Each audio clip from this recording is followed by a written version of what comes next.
que creó mucho caos y mucha pobreza, y eso yo soy testigo porque yo viví en los Estados Unidos y ahí hay una cantidad inmensa de mexicanos, y la mayoría de ellos, obvio, fueron huyendo con muchos inmigrantes, no solamente de México, pero de toda Sudamérica y Centroamérica, a buscar en nuevos horizontes en los Estados Unidos, pero era por causa de este gobierno del PRI que gobernó a México por cuántos años, Fernando. Y cuál era su política y su línea de estos tiranos del PRI?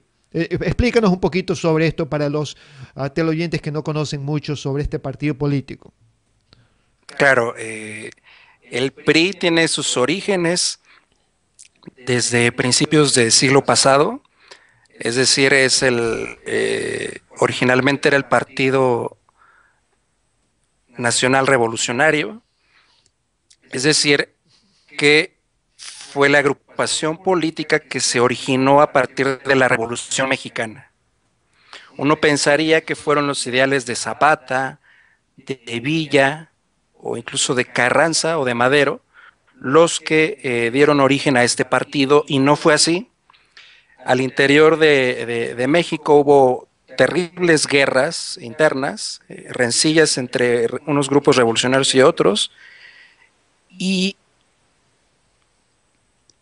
los que derrotaron a Zapata, los que traicionaron a Villa, los que asesinaron a Carranza, fueron los que se quedaron con el poder y fundaron este Partido Nacional Revolucionario, que después, con Plutarco Elías Calles, adquiere el nombre de Partido Revolucionario Institucional, el cual gobernó México de manera ininterrumpida durante 70 años. Por eso se llegó a conocer como la dictadura perfecta, porque el presidente en turno elegía a su sucesor y así sucesivamente.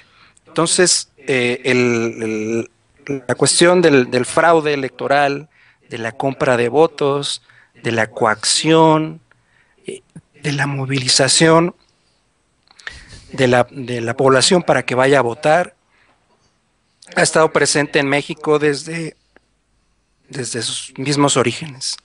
A ver, Fernando, yo te escuché bien. 70 años gobernaron México, el partido PRI. 70 años de manera ininterrumpida, como el partido con mayoría absoluta. En el Congreso, en los municipios, en los estados, el único poder que había era el del PRI.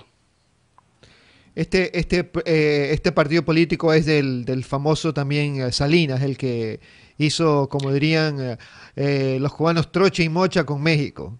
¿Es correcto? Así es, así es. Este partido empezó con Plutarco Elías Calles.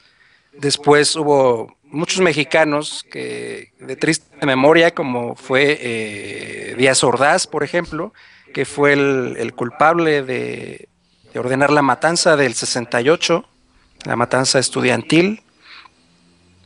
Después llegó Salinas de Gortari.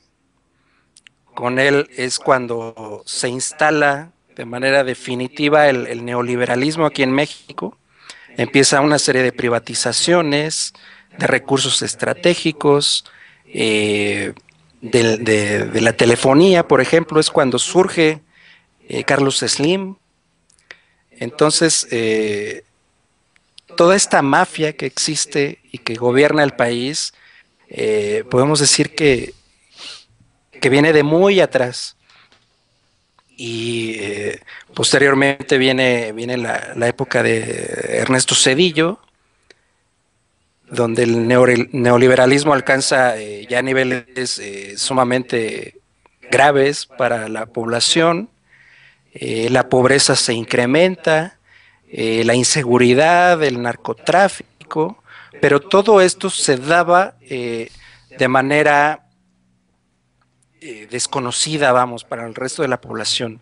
Había una gran manipulación de los medios, eh, como el periódico, la televisión, el radio.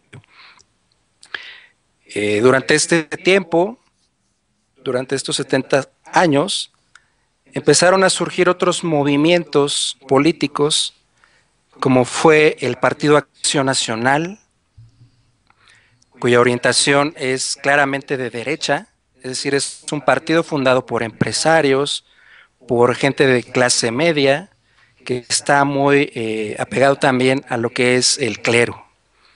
Y a partir de un parteaguas que hubo en la vida política mexicana en 1988, que es precisamente en la elección donde queda Carlos Salinas de Gortari, es como toma auge lo que podríamos considerar como la izquierda mexicana, y que no es otra cosa que una parte del PRI que se inconformó por la imposición de Carlos Salinas como candidato y entonces se separan.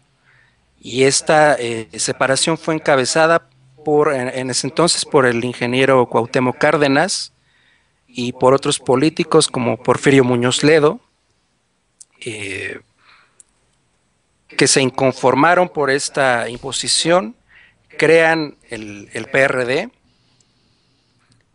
se van a las elecciones.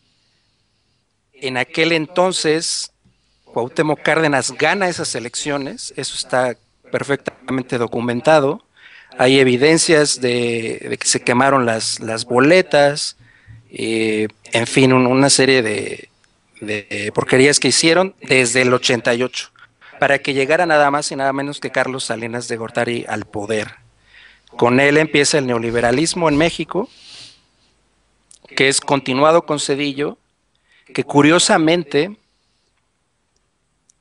es no solamente es continuado, sino fortalecido con Vicente Fox, que ya era alguien del PAN, después con Felipe Calderón, y ahora en la persona de López Obrador, para el 2012, existía una gran esperanza y una gran ilusión en una gran mayoría de la población de que pudiera haber un cambio.